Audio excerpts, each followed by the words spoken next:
उफ, ये महंगाई का लफ्ज थोड़ा भारी सा लगता है, पर ये तब जुबान पे आता है जब आम आदमी पर पड़ती है महंगाई की मार। ऐसे में एक तरफ अच्छी खबरें, कर्नाटका में ओला उबर ऑटो के बढ़ते किराए, जिसके चलते कर्नाटका सरकार ने ओला उबर ऑटो को दे दिया अल्टीमेटम। ऐसे में मुंबई के ऑटो के फेयर्स से क्या संतुष्ट है जनता? ऐसे में हाल ही में बढ़ते सीएनजी के दामों को लेकर मुंबई में ऑटो, कैब्स या फिर ओला उबर के दामों को लेकर क्या है आम आदमी का कहना? तो आइए आपको सुनाते हैं आम जनता की बात आम जनता के साथ। Are you satisfied with what Ola Uber are charging in Mumbai? Like what fare they are charging in Mumbai? In Mumbai, getting a Ola rickshaw is very a tough job, at least in this area where I reside.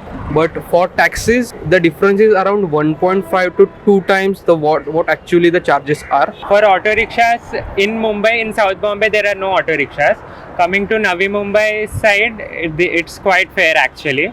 In Navi Mumbai, auto rickshaws are the rates are anyway. The 25% of the money does not go to the driver; it goes to the company. So considering that, it is quite fair here. According to me, like I've compared the prices, Ola Uber is pretty pricey, whereas the local taxi is very convenient for even the outsiders. In Navi Mumbai side and Thane side, I'll say it's okay. Not that much difference from normal auto rickshaws as well. There is a difference, but there's safety factor as well. So I think that counts.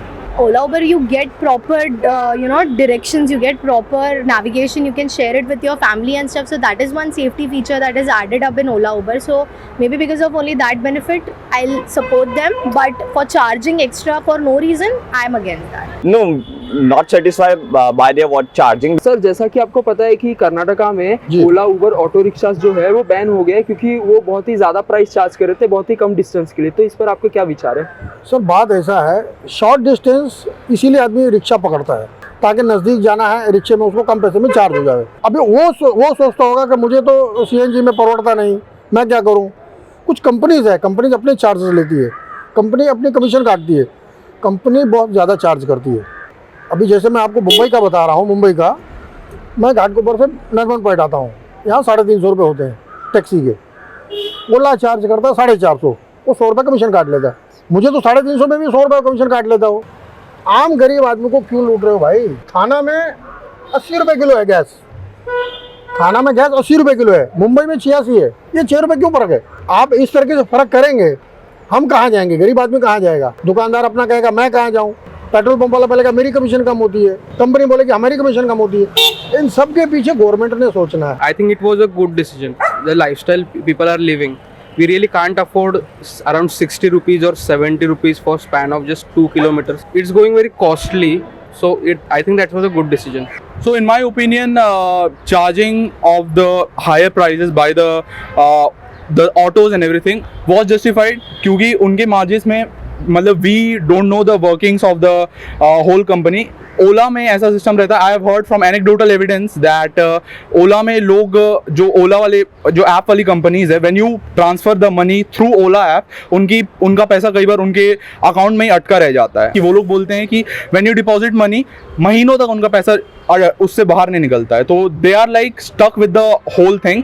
उसके बाद supply chain का आ जाता है कि when people पे, ओला अपना एक cut निकालता है, फिर ऑटो ड्राइवर्स को अपना एक सर्वाइवल कट निकालना पड़ता है। Fuel prices are on the rise constantly और उसके कारण वो लोग उन लोगों को चार्ज करना पड़ेगा। And I get why Ola banned them, क्योंकि it was not good for the customer experience as we say. But I think banning is not the option. They could have been regulated. There are lots of unions that they could decide their own prices, which should be. And I think it will not be really fair to compare because the traffic here is pretty moving, while in Karnataka it's very static, so it's not really maintained well. So I'll say, as we live here in Mumbai right now, if we see the conditions or the taxes or the rates that they are taking is appropriate, maybe due to cost of living, because the normal rickshaws are charging the same way. But in Karnataka, I heard because of some reason they are charging way more, so that's not fair. I guess like it's good actually. Mumbai के prices नहीं है अच्छे, like बहुत ज़्यादा charge करते हैं, so I guess सही हुआ। And that's it. The opinion is that कि मतलब उनको इतना प्राइस पड़ता नहीं है। सीएनजी की रेट बढ़ती जा रही है, गवर्नमेंट के हिसाब से सीएनजी की रेट अभी 83 चल रही है। 83 होने के बाद भी मतलब पर किलोमीटर अगर 7-8 रुपये भी लेते तो उनको मतलब आराम से उनका मार्जिन निकाल के भी आ जाएगा, अगर प्रॉफिट भी निकालना है। बैन होना तो आई वोंट से कि सही है, बट मैं ऐसा कहूँगा कि अगर उनकी रेट्स पे अगर कुछ बैरिकेड लगा दिया जाए कि मतलब उनकी रेट्स इतनी रह सकती है, इससे ज़्यादा नहीं रह सकती है गवर्नमेंट के हिसाब से, तो फिर काम हो सकता है। सर आपको क्या लगता है ऑटो रिक्शा वालों को जो ओला उबर है उनको प्राइस रेंज क्या रखना चाहिए पर किलोमीटर के हिसाब वो से? नहीं कर सकते सर, वो नहीं कर सकते। आप आज मैं फेस कर दूं, गवर्नमेंट की पॉलिसी ऐसी होती है भाई 1 साल आप भाव नहीं बढ़ाओगे। कॉन्ट्रैक्ट का मतलब ये होता है, जैसे घर आपने रेंट पर लिया, भाई 11 महीने आपका किराया नहीं बढ़ेगा, उसमें 6 बार आप पेट्रोल का भाव बढ़ा दोगे, वो रिक्शा वाला क्या करेगा?